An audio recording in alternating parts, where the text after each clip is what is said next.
Oh, wait. This was meant to happen. Yeah, and scene.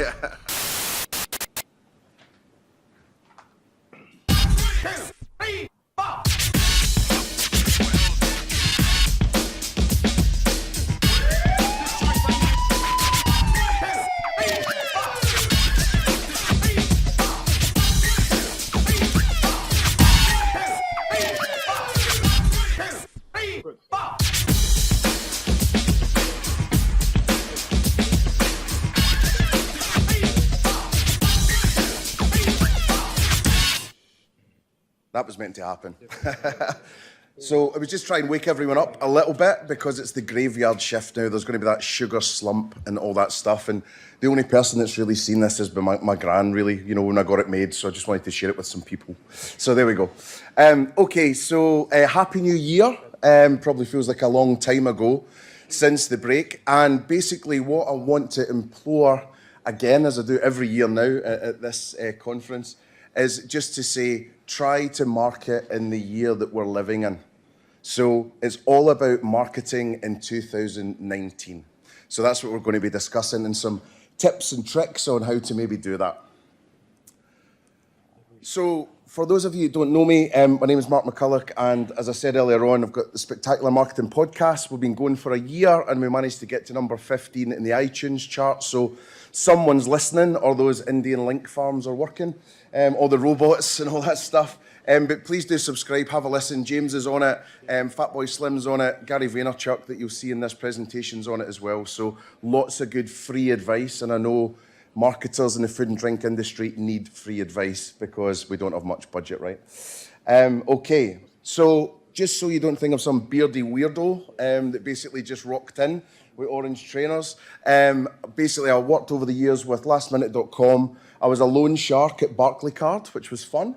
I was there to break people's kneecaps if they didn't pay back. And then Yo Sushi, head of marketing there. Blinkbox Music, when we flogged it to Tesco. And then the last job was with the behemoth that is Pret. So all that experience, fed up having a boss, and I thought I'd start up my own thing. So as some of us in the room might be living our lives, doing it for the gram, you know, if it wasn't an Instagram, did it really happen?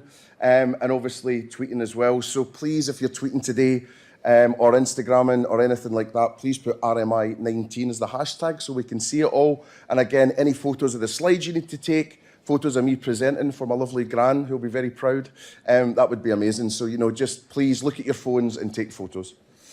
So, if you haven't guessed, I'm Scottish. I'm really sorry about the accent. There's no subtitles today, and I know we've got people from all over the world in the room, so just think about Shrek. And you'll probably not go far wrong. So I'll try and be as clear as I can be. I was doing an employee engagement session in America lately, and the client said, "Could you be a little less Scottish?" Which I thought was a bit racist, but I was drunk at the time as well. Okay, so are we ready to go? Cool. Right, so the drastic state of affairs is the fact that we are actually now spending an entire day a week online and actually on our smartphones. So that's raised a little bit from last year, which was around 200 minutes a day. That's now escalating. That means that we are scrolling the height of the Empire State Building every single day. So with that, your poor wee thumb and its bones and all that stuff, we're going to see a lot of injuries and rickets and all these things. So again, it's just really thinking about, you know, what we're doing to our bodies as well as, you know, having the neck forward and all that. So it is quite a dangerous thing for us humans. So just to set some facts as well, I think it's always good to get subjectivity out of the way. So a lot of the time it's, oh, Snapchat's dead or Facebook's rubbish or, you know, here's the facts. So basically, Facebook is still the one by a long way. And people of a certain age and above have invested their entire lives in it. So your photos of your wedding, your baby, school stuff, whatever. So there's a lot of vested interest in there at the 2.4 billion. The one that's always forgotten about, and Martin touched on it this morning, is YouTube. It's never considered a social media channel, but I would really, really, really think about how you can do evergreen content that can live on YouTube all the time. So it's no surprise when people are going to be wanting to make burgers or make certain cocktails or Christmas dinner or wine matching or whatever it is. So investing a lot of time there is a good idea, because people are searching for how to cook a boiled egg, how to cook the best steak, how to make a caipirinha, So if you could get there first and actually put a little bit of money behind it, you'll really benefit for your brand. Instagram's the one everyone's talking about, but the numbers are still quite small in comparison. But being in food and drink, being visual, being all about experience, it's definitely a good one to be on. Twitter is now positioning itself as news and events. So that's mainly what it's all about. So not as many people advertising on Twitter or anything like that. It's a little bit dad at the disco.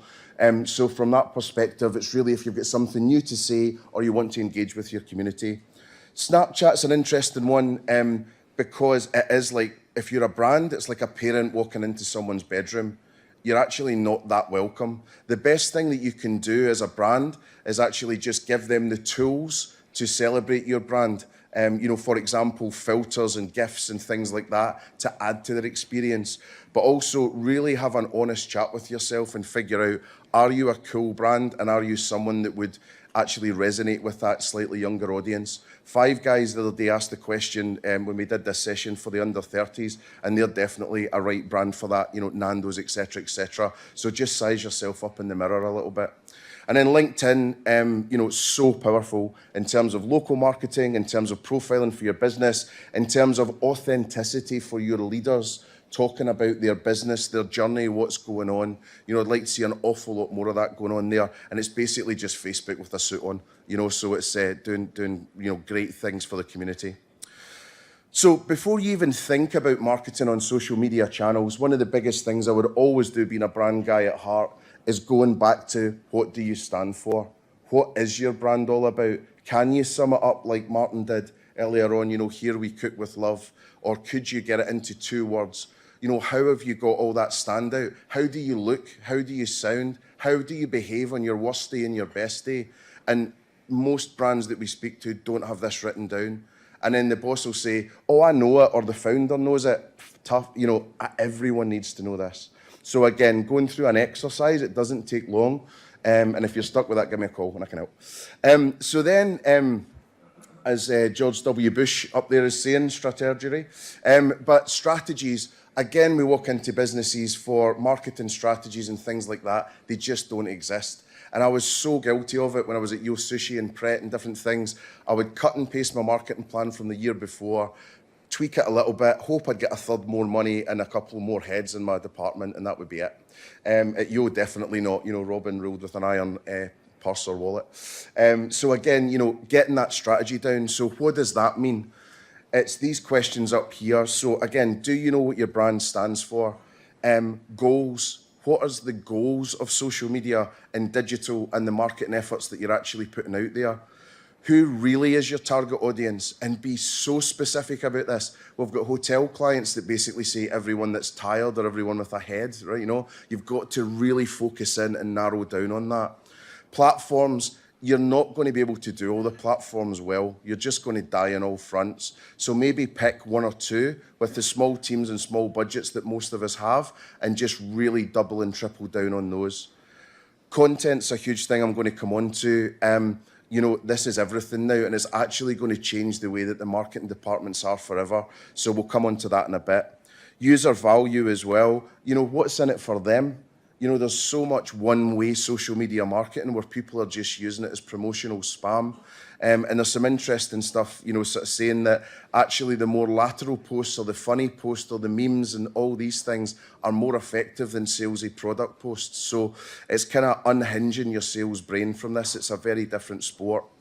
Growth as well. People don't think about how they're going to grow their fans and followers quickly. Being organic these days is just a bit of a losing battle, because when you're sending out posts on social, only about 7% of the people that are following you might even see it. It's going the way of email. The social media channels are throttling that, which is quite difficult. So you need to pay to actually be in the game. Workflow, so you're going to need processes, as boring as it is for creative marketers. You're going to need processes to say, how's that going to happen? How are we going to chop that up? How are we going to get out there? Whose roles and responsibilities is it? You know, what's the analytics? How are we going to measure this? And then resources, you know, at Yo Sushi, we were a team of 2 running 60 restaurants or so.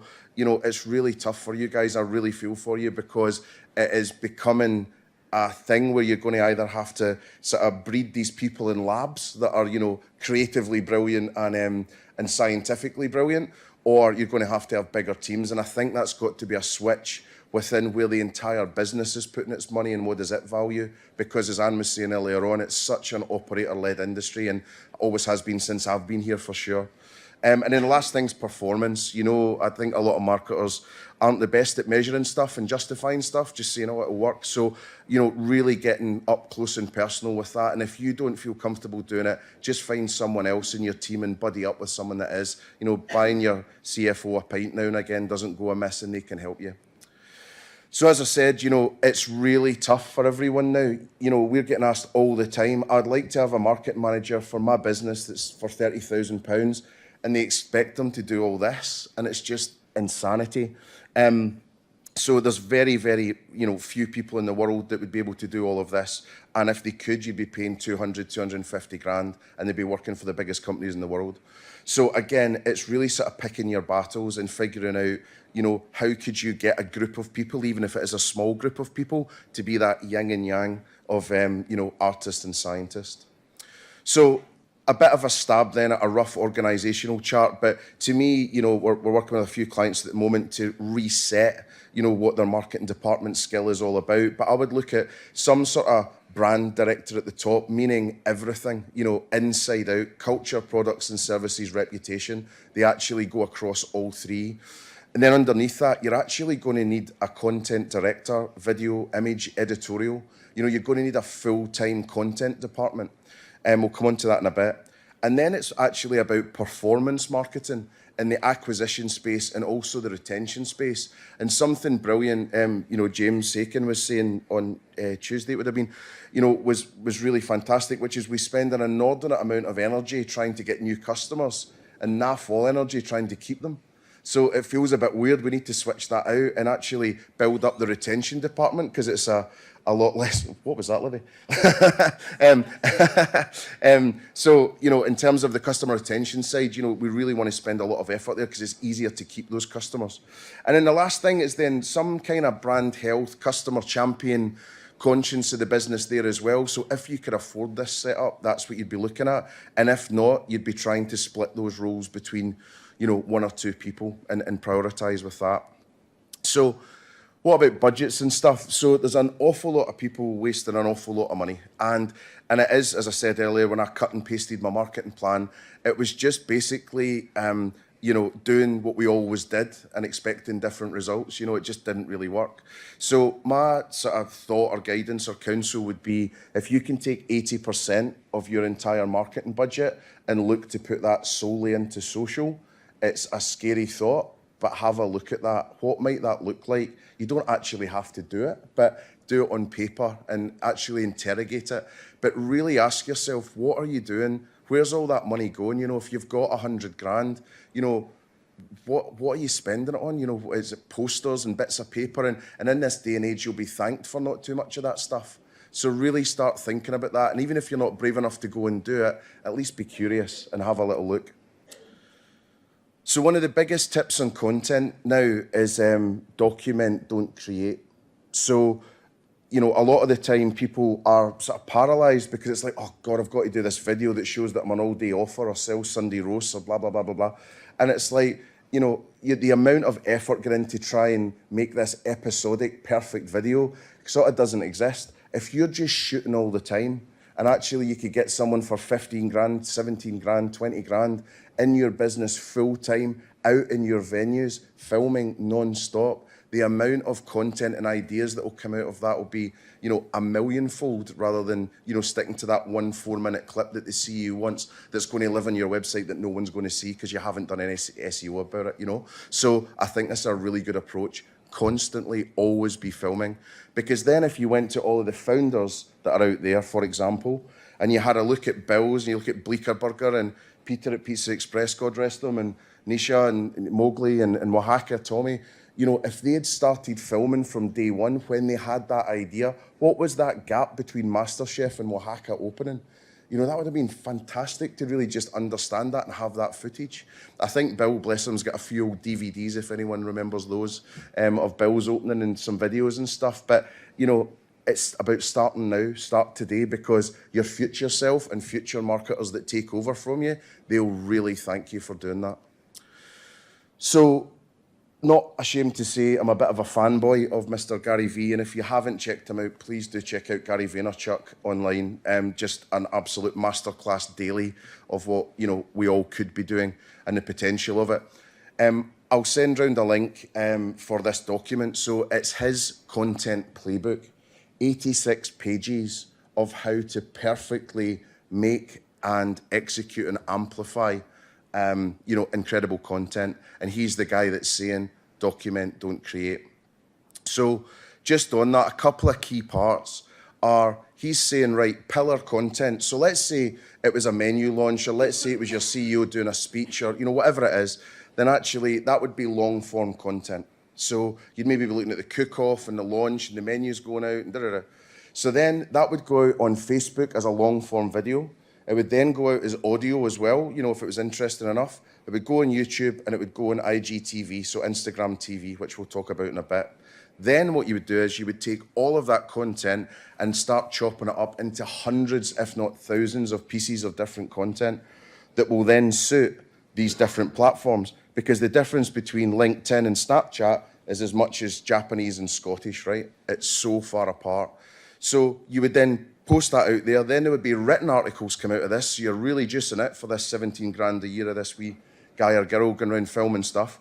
So then it would get into articles into Medium and out on the web and you know, email and LinkedIn and all these types of things. Then what you would do is you then look at the community insight. Now, if there's one tip about social is, it's 98% listening and it's 2% posting.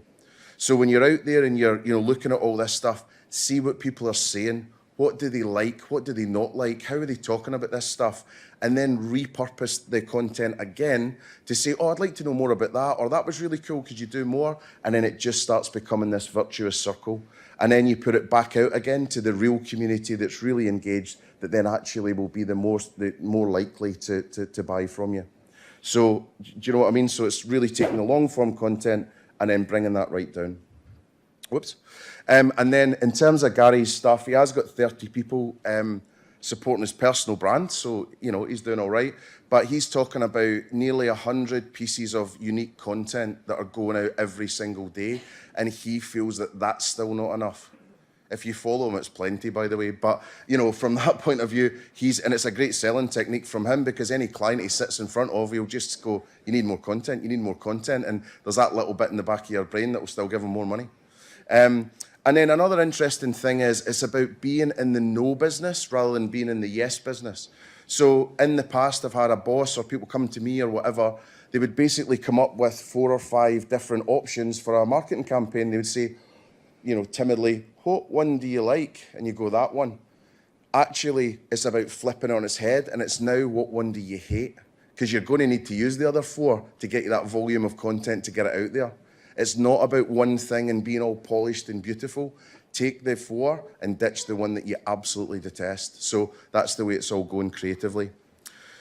So some fantastic stuff's happening, you know, in terms of Brewdog, whatever you think of them, the Ryanair of beer, as some people are calling them. But again, love them or hate them, they're doing the right things. So they've got their, you know, TV channel out there, which is, you know, going really well. This will be losing them a shit ton of money, by the way, but it's about brand long-term versus, you know, sales short-term. So from that perspective, it's about you just believing in it, but measuring your brand metrics well, so that then you've got the ROI to go back and actually, you know, fight for your cause.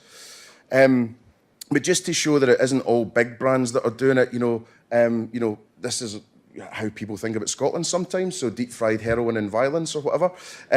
But basically there's a great brand called Mac and Wild, and they've only got 2 restaurants, and they're producing content like this.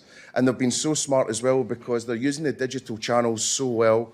But they've also got, ready-to-drink products like espresso martinis and different things that you can buy online, Amazon Shop and all the whiskey retailers, etc. So the guys have been really smart about how they're doing things, and there's so many brands in the room and that I know about, they should be doing 10 times as much as them, but they've been born of an age and with a mindset that they're getting stuck into it. They're very millennial in their thinking. So who's seen the world record egg thing, right? So it's just, this is about being curious. So, the most liked image in the world, why did that happen? It's just really weird. So looking at it, you can go online and just as simple as typing into Google, what are the most liked posts on Instagram, since time began? And it'll give you this. So it's starting to be curious about these posts. So what are the posts? Why were they liked? What's interesting here is, and it might be a tip for a lot of brands in the room, is actually personal brands. So it's not big branded things, it's personal brands and relationships that the user has with them. It's mostly Kardashians, by the way.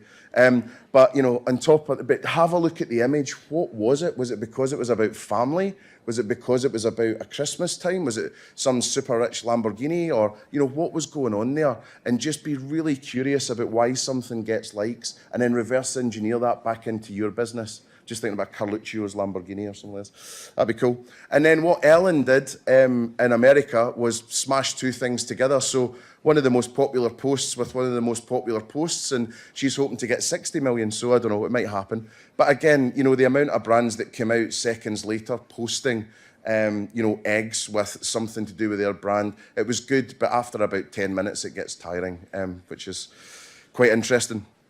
So, in terms of more stuff, so more Instagram stories. And the reason I'm saying that is, A, for you to get used to using Instagram stories, because every single other channel is going to be using stories very, very soon, even LinkedIn, which is going to be an absolute yawn fest. So then also more in terms of your stories in general, because now Instagram stories are being looked at more than the news feed on Instagram. So it's the first time that that's happened. So again, putting your attention there. So there's that as well. And then it's just, there's more gadgets on there, there's more technology, there's more links to other brands, there's just more exciting things you can do to integrate and amplify your message out there. Two things though. One, don't be the bore that's got the little millipede at the top and you've got to click through for it and you just get bored after a while because it's somebody having their breakfast or whatever. The other thing is, don't just put up one thing on Instagram stories and then stop, because it's a story. So it should have a beginning, a middle and an end. So if you just put up one post, you've just wasted my time. The other thing is, there's great value for money in Instagram stories advertising and sponsorship. So as you're going through, being able to put that message in there. So it's quite good. Great opportunities as well for you to then share what you're doing on Instagram stories to other platforms. So again, get inquisitive about that, set up dummy accounts, have a go, but it's going out to Spotify and all these different places. And then the great thing is, instead of that crappy, link to bio that you always have to write in your Instagram because you can't click through, once you get to the bio page, there's a lot more opportunity now for you to have call and email and directions to get in touch, but also open tables just integrated so you can book a table straight from your Instagram biography, which is a great thing. It'll just be a lot less hassle for everyone. Also some exciting stuff in Facebook in the back end as well, and for Instagram actually, being cousins. Anyone who is engaged with your business, you're going to be able to target, which is playing into some of the wireless social stuff. So anyone who's visited your business profile, who's engaged with any post or any ad, people who have sent a message to your business profile, and people who have saved any post or ad.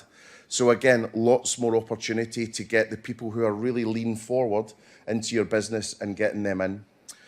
The other thing on top of that is that stories this year will start to be able to be targeted in this way as well. So anyone that's looked at your story, we're expecting that sort of around mid-year.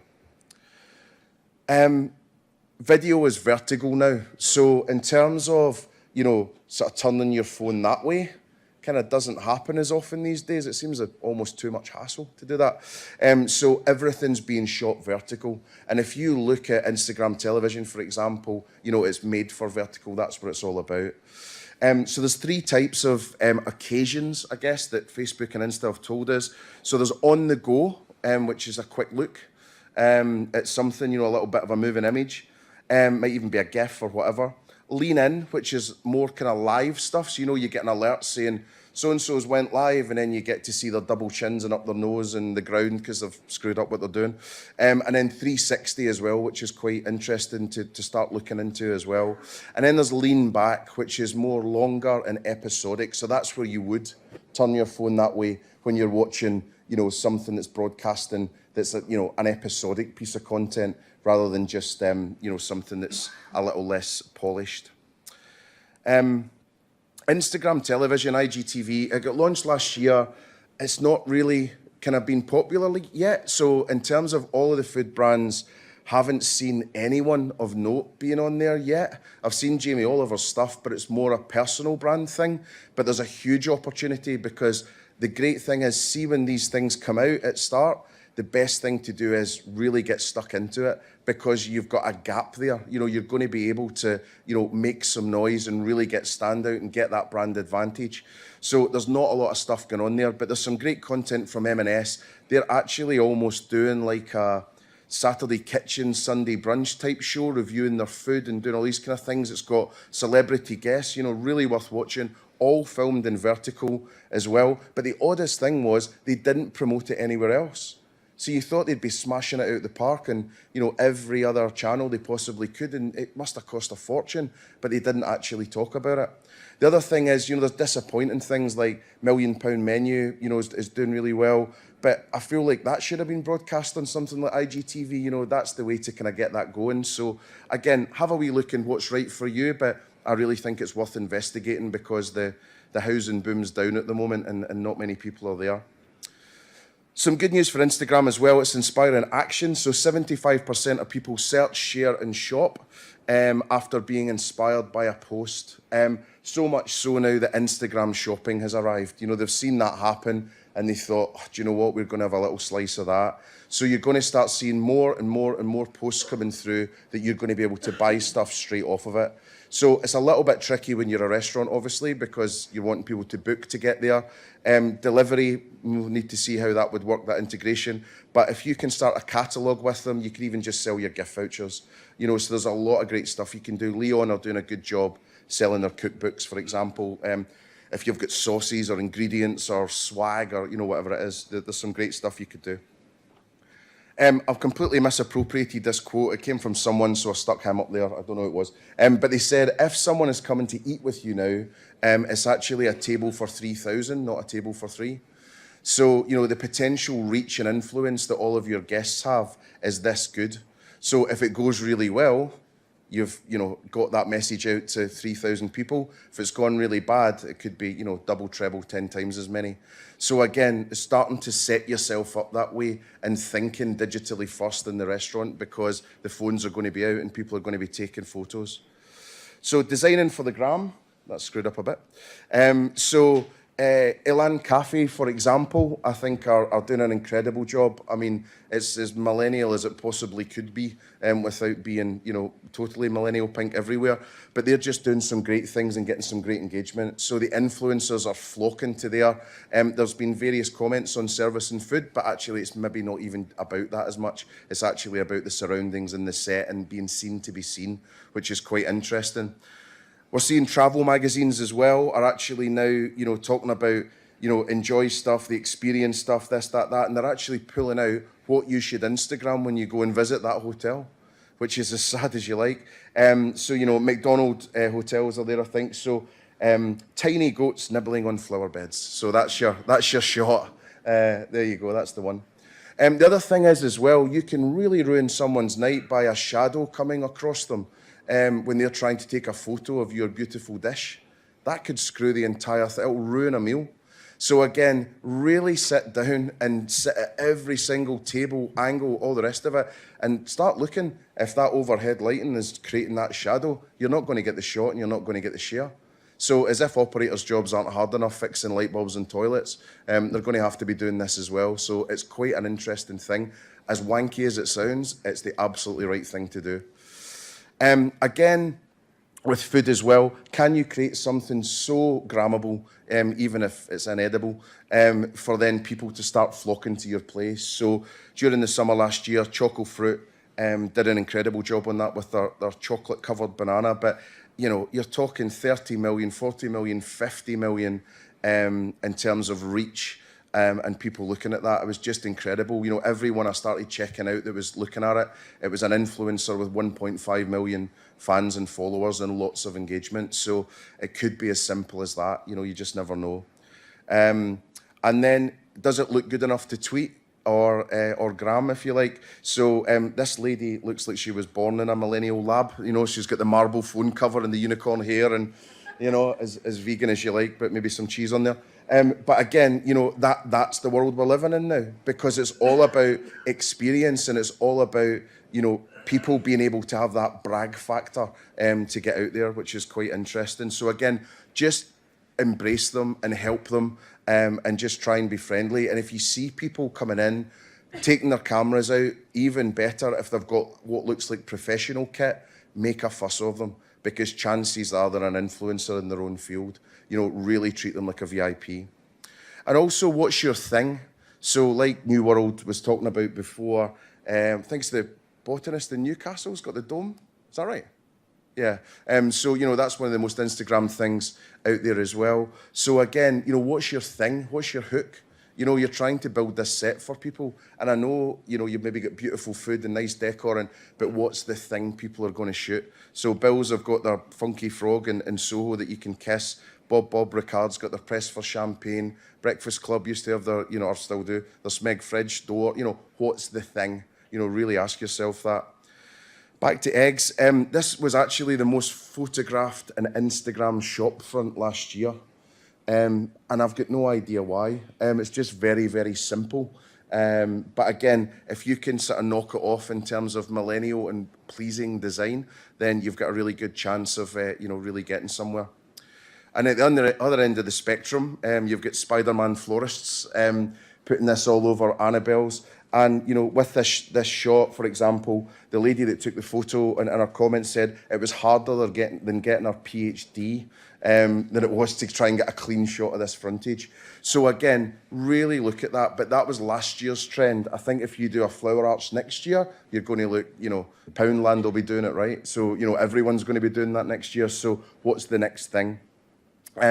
This was really cool on a trend during the summer as well, where you were letting people interact with design. So being the peacock or, you know, being the angel wings. Bills, again, did a really good job, and they used that on their hoardings. So you could kind of stand as it was opening, and you got the shot of when it was opening soon. So that worked out really well for them.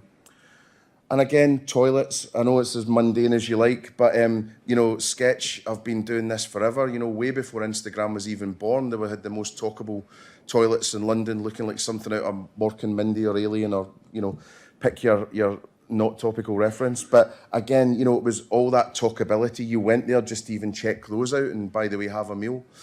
So really interesting to look at. And then also your drinks. I think drinks seem to get forgotten. So, you know, they're always just kind of on a bar, it's faded, and you've got some bloody bar guy or girl behind it, and there's not much thought goes into it. So I think it's really looking at how can you photograph drinks differently in a really exciting way. And the other thing, just thinking about this shot, is, you know, what can you do to make sure that the content that people are seeing is reflective of the person seeing it? And it's not like a racist thing or being weird or anything like that, but, you know, English people like to see English things, American people like to see American things, you know, Asian people like to see Asian people in the advert. You know, it is simple human nature, or a collective of. So really start thinking about that when you're segmenting your audience. Who are the segments? What do they look like? What do they sound like? Because, you know, no disrespect, by the way, but the Google video earlier on, slightly disappointing. It was, you know, an American kid that was in the video. You start thinking, oh, that video's not for me then, because it's about that connection, that human nature. So again, you know, that's quite a big thing. On the way out as well, what are you doing to make sure you've got them to, you know, share again, or it, you know, the experience doesn't just end at the front door? So is there something that you can do? This is Drusilla's down in Sussex, but, you know, it's a bit over-branded and all the rest of it, but is there something that you could do just to get that another shot, or something you can do to drive them back again, and always be collecting data as well? Hashtags, really milking those. So really spend some time figuring out what the most popular hashtags are for your business and for what you do. So there's on the table, on the, on the menu, I have this thing with floors, I have this thing with tiles, all the rest of it. But please, please, please do 30 hashtags in your Instagram. The amount of people that are wasting energy putting things up with no hashtags or 4 hashtags, please milk the shit out of it. You've got 30, please use them. You can also do 10 hashtags in Instagram stories and very cleverly hide them as well using some of the Photoshop stuff that's in there. Also be on the lookout for high fashion and stuff like that. What's happening at Glastonbury, what's happening at Soho House Festival, and even if you're not there, just follow it on social and you'll be able to see. So last year there was the glitter stuff everywhere, there was the flags things, there was the flower arches, so again, really start thinking about what's happening in high fashion, what's happening amongst the slightly wealthier, because it's going to feed down to all of us. And it might steal a march on you having a wonderful idea. So if you think about high street versus, high fashion and how that relationship works, just always be on the lookout. So there's stuff like this, again, that's what people seem to want. Neon signs a couple of years ago, which are, everywhere now. So again, start thinking about that. And then some technology stuff as well. At these festivals and things, the new tech will always be there. So looking at, YouTube 360 gig or getting across to CES in Vegas, where they're talking about breathable apps into your phone, where you actually, breathe it like a sort of kazoo or a breathalyzer, and it will tell you what you should eat. Stuff like that, the calories that you should be having or not. So yeah, there's all that stuff. Really, really embracing your Wi-Fi provider as well. There's some amazing information in there. Wireless Social, for example, I think it can do 330 data points or something like that on the person that's came in and capture that data for you in a GDPR-friendly way. And then you can serve up wonderful messaging. Black Sheep did this the other day. I popped in. First time I'd been on the Wi-Fi there, and then they were offering me waffles and kindness and all that. So again, didn't use it, but it was quite nice to get. WhatsApp status. So who uses WhatsApp status? Pretty much no one. It's more used than Instagram stories in the world. So huge in Asia and huge in South America. So play around with that. That's where WhatsApp's advertising is going to be starting as well. Also, try and get a WhatsApp group going for your customers or each of your venues. You can get 256 people on each broadcast, and you can also hide their names. So that could be the way that's greater than email to get news and offers and things like that out to your audience. Huge thing on influencers as well. It's going to be all about authenticity this year. So this is not authentic at all. So it was for a mouthwash, would you believe? So, we don't wake up like that every morning, I don't think. So again, it's going to be all about that positive stuff and authenticity. Look at Tribe and Whaler for that stuff as well. They've got some great ways for you to get really good influencers. Again, if influencers come into your business as well, this is Alicia Dixon, who was at Rosewood Hotel lately, please talk to them and please, get in touch with them. Please make them feel really good if they're mentioning your business. And Spinningfields area is the worst offender for having famous people going in who are tagging you all the time, and then no one's getting in touch because I'm looking at it, and I'm just thinking, what the fuck are you doing? You've got 300,000 people that would see your post, get on with it. So again, there's just chances to be there. Internal influencers are huge as well. So could you mobilize your army internally to actually be trained up, give them the tools to be incredible on social, and you could have thousands of people really sort of shouting about your brand. John Lewis have done it brilliantly, and it's actually following through their John Lewis and Partners strategy. So, some really great stuff there. Very vocal workforce.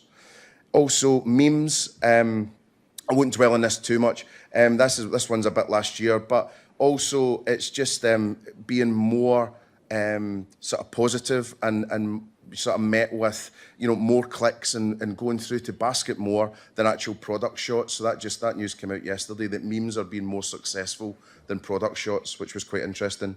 I'll flick through this because I know I'm running out of time. Facebook groups as well. Really get stuck into those. So in your local area, you'll have Facebook groups for photography, your local retailers, local mums groups, dads groups, whatever it's going to be. make sure that one of your staff or you're in there and you're actually, sort of answering people when they're saying, oh, what's the best Chinese restaurant and whatever? Or, does anyone know this and that? So again, it's a really good way to be part of your community and make them feel special. So a couple of final things. Loyal Carner wrote a song lately as a UK rap act called Ottolenghi. So Ottolenghi will be really grateful because it's now had 4.1 million listens in the UK, and that was all because he was reading a Ottolenghi cookbook on a train which said Jerusalem on it, and some hoodies were going to give him a kicking because they thought it was some really religious. He wrote this song, and then 4.1 million people are going to hear about your brand. That's a pretty good song as well.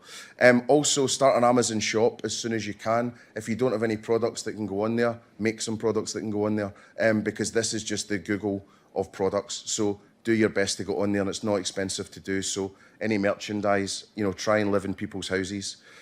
SatNav as well. From £2, you can actually advertise on Waze, the sort of Google affiliated SatNav provider. So to get to your restaurant, your drive-through, and all the rest of it. So, really exciting stuff there.